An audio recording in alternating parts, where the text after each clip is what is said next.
When Nazim Cetin took the helm at AllianzX, we immediately noticed a change in investments. Bima, Gojek, N26 and Pi Insurance are just a few examples from their rich portfolio. Another one is Clark. CEO Christopher Oster is building one of Insurtech's leading brands. A frontrunner in digital insurance, a unicorn already. Rather than a keynote or regular Fireside chat, we asked Nazim and Christopher to share their learnings they have gained from working together and present their thoughts on what the future will look like. Please welcome on stage Nazim Cetin and Christopher Oster.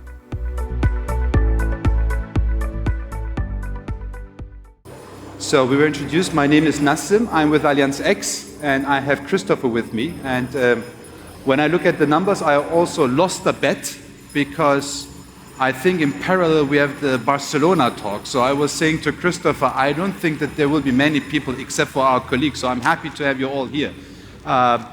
So that's great. Let me start with an intro to AllianzX. So what do we do and why am I here on the stage with Christopher? AllianzX is a 100% subsidiary of Allianz SE, and we are responsible for all digital investments of Allianz SE. And digital investment means anything that is adjacent to Allianz, and that can be insurance, that can be asset management, that can also be services. When it's tech-driven, tech-enabled, that's something that AllianzX is taking care of. And just to give you some numbers, I'll start with the numbers that I'm very proud of. We are a small team. We have 36 team members, but a very diverse team. We have 18 nationalities and 12 languages in that small team. And the good thing about that is, if you ever come to our kitchen, you will really have the greatest food on the world from the different regions of the world. So that's really one of the big advantages we have, besides other ones. We are quite active. Since 2017, we have done about 3.6 billion in transaction volume. Currently our AUM, that's just the minority investments because we also do majority investments and also whole takeovers, is at 1.8 billion.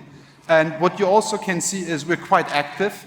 Active in the sense, since 2017, we also had 10 exits. So we also do manage our portfolio quite intense. And we have currently 26 investments, minority investments, which is also important that I want to highlight, where you can see we are very selective with the investments that we're doing.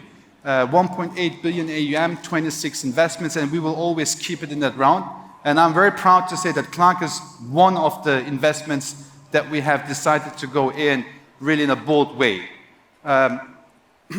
What do we do? As I was saying, we are the digital investment unit of Allianz SE, and that means we don't believe in speedboats or all these kind of topics. We believe in hubs, and we see ourselves as the hub for our portfolio companies to enter Allianz. Because if you think about Allianz SE, if you don't have a good hub and a good guide, it can become a dragon with many hats, and it can become frustrating. So we basically guide our companies through Allianz and try to give them the value that Allianz is bringing with it. And we have a global mandate. And global means we are based in Munich, but we invest globally. If you look at our portfolio, we have investments in North America, US and Canada. We have investments in Asia and in Europe, of course. And I would say, if I look at this, currently our portfolio is probably around 50% in North America, about 30%, 35% in Europe, and 15% in Asia.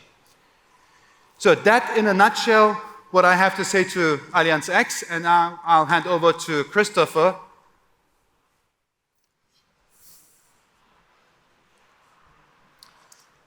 Good, thank you so much, Nazim. I'd love to give you a quick introduction to Clark.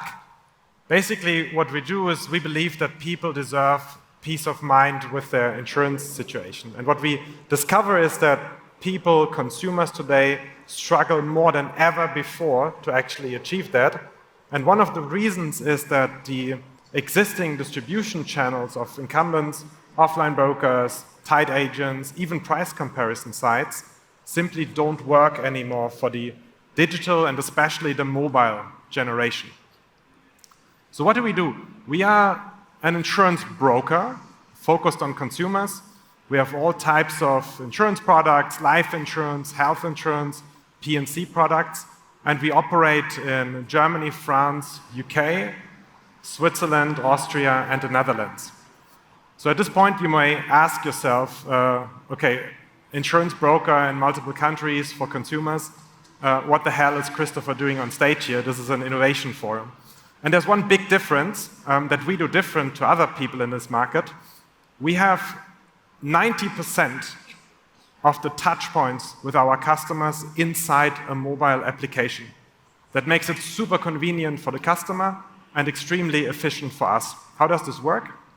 It's a mobile app where consumers manage their existing insurance products. You get all your insurance, they're listed. You can see the details of the products. You see the documents. You can file questions. You can file a claim. You can literally manage all of your products. And consumers on average have 4 or 5 insurance products inside the Clark app. Additionally, what we do is we profile the customer. So we collect data, we make risk profiles, we match that with today's insurance situation, and we identify gaps. So we can show the customer what insurance coverage is missing today, and then of course customers can go ahead and request offers in the app and can buy insurance products in the app. What we get out of this is basically 3 things. First, customer retention. So with the mobile application and the convenience, we can keep the customer in a really long relationship. Usually 80% stay with us after 4 years after having downloaded the app. Second thing is, it makes us extremely efficient. So there's a lot of self-service in the application, all of the documentation, the preparation of the customer, the education is happening in the app. So our consultants, our agents, they can completely focus on the consultation of the customer.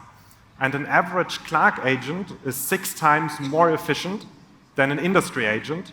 An average Clark agent makes roughly 40,000 euros in revenue or in commission for us each month, because they don't have to bother about all this around work. They can literally focus on the customer, 6 meetings per day minimum. And the last thing is, with the mobile application and the service that we do, we can cross-sell to the customer. So we activate consumers for insurance products that they are lacking today, especially life and health insurance products. To just mention one KPI, 50% of the customers that start their journey with Clark request to be consulted about life and health insurance within 4 weeks after the journey has started. So these are the things where we benefit from centering the consumer touchpoints in the mobile application.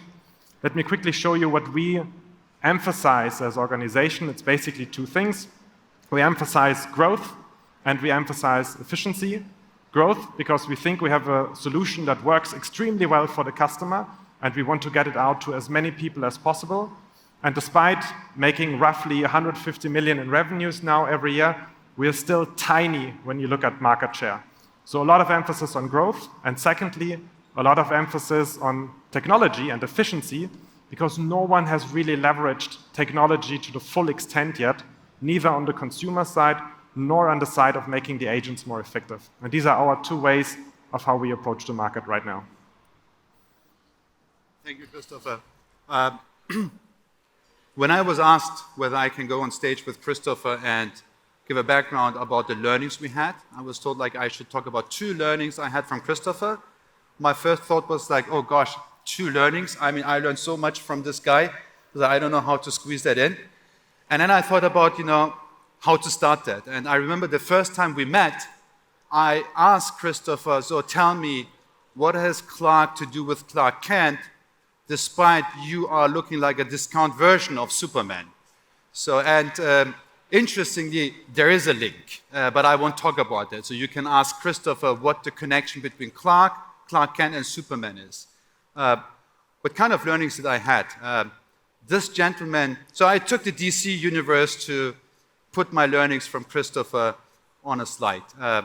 This gentleman is the father of Victor Stone, and in Justice League, he is telling his son, everything breaks, Victor, everything changes.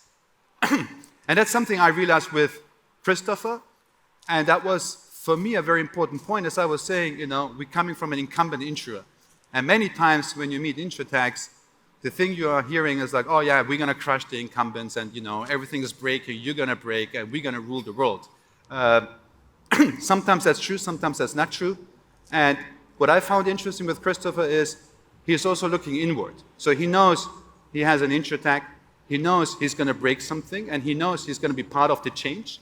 But he also knows that his organization is undergoing the same topics as they grow. So also his organization is breaking, and also his organization is going through changes. So very much reflected not only on an outward, but also on an inside his organization, and always taking the right steps to move this forward. And I think, as you have seen, we are investing globally. We're looking at many companies. We have a lot of exchange.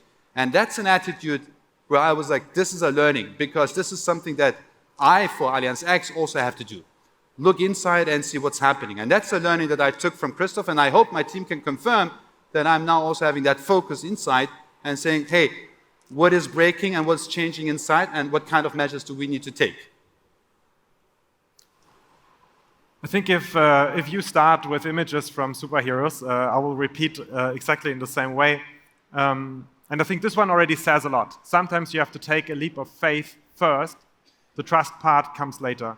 And gosh, when I think back, I mean, this is saying a lot already, but when I think back actually, and we started talking about a cooperation and doing something together, someone at AllianzX side, Allianz side, had to take a very big leap of faith. And the thing is, you will always have uncertainty in decisions. You will always have data missing. You will always not know everything, and you will always, in the end, have to some extent, trust the people involved in the process. And in this case, a lot of trust was needed. And the question that I'd had to myself is, how can you reduce the error margin here? How can you become better in making or assessing the trust, and if you can trust people, and if that actually works? And here's my big learning that was a very important takeaway for me that I hope is also something interest to you. It's intuition, it's people experience, and you can train intuition. You can train and become better at understanding people, motivations, behaviors, and things like this, and you can better read into people's minds. And I think every time when I'm not in the mood to go to a personal meeting, or when I'm not in the mood to jump on a plane and go to a conference, I tell myself, look, I'm going to meet exciting people, but secondly, I'm going to train my intuition, and I'm going to become better at reducing the risk in certain decisions. And that's a big learning I've had over the last couple of years. So, my next learning is referring to Batman. So, as I said, he looks like a discount version of Superman, but I also had some learnings from Batman. In one episode, he's saying, everyone, this is Alfred. I don't know if everybody is familiar with Alfred. I work for him. And when we got in touch with Clark, basically we were working, and how we got together is we had a portfolio company called Finanzen.de, and we merged it with Clark. So we had intense discussions, big teams coming together. And what I experienced with Christopher is that was his attitude. On those projects that you had, like the sub-projects, he would basically always take the approach of saying, hey, this is X, Y, and I work for him. Always focus on get the project done, get this topic done, without focusing on, I am the CEO, I will delegate, and I will have the oversight, but I won't do anything. Wherever he was required, he was there. And wherever support was needed, he was there. And he was working for the folks. And working for the folks, I mean, he wasn't doing the presentation, but he was really working for the folks. And that's something that I think a lot of leaders can learn. Also understanding from their team members, when is it time for me to work for my team member? And when is it time that the team works for me? So really finding this balance and understanding this is now a moment where they need me, and I need to get in and work for them. And I need to give them the right tailwind. And not just with good words, but also with good deeds. And showing them, it's okay to do that. That's a learning I had from Christopher, which I will not copy, folks, for all those who are from my team here. That I'll take as a learning, but I'll keep it. Yeah, and second learning I would love to highlight is, together there's nothing we can't overcome. It's probably a sentence very often said, but let me tell you a bit what I mean by this, and also what kind of additional interpretation I have here. People talk a lot about diversity, and it's always about age, gender, race, possibly, but hardly is being talked about the diversity of backgrounds, being large incumbents, working with tech, smaller tech ventures, basically, and what you can get out of this. And I must say, I was completely struck by the horizon of opportunities that are opening up if you work with someone from a different context and different background, again, a large organization possibly, and you need someone who is able to help you there, who's able to open up and give access to those opportunities, but also you need someone who's not pressuring you into taking any of them, because it may well be that none of them makes sense at the moment. And what I learned from Nazim in this regard is the value of optionality. And I mean, if you look back at the last 3 years, it's actually crazy. It's been incredibly difficult to run a company through everything that has happened in the last 3 years. And I've learned how important it is to build up optionality and actually embed optionality in your strategic planning and in your strategic processes, and to ensure to stay flexible and have different options on the radar. I think that's something we have taken away as Clark, but it's something I can only encourage everyone to do the same, because optionality over the next years will be key. That said, I think our learning curves will continue to grow and to have a growth trajectory. We will continue not only learning from each other, but also working as AllianzX and Clark together.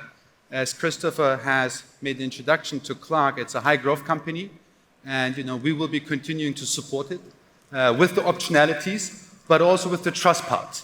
I think that's also very important. When you work together as an incumbent and as an insurtech, sometimes things don't work out, but that should at no point should it harm your trust that you have in your company. You just need to work on optionalities and jump on the other option and work on that one.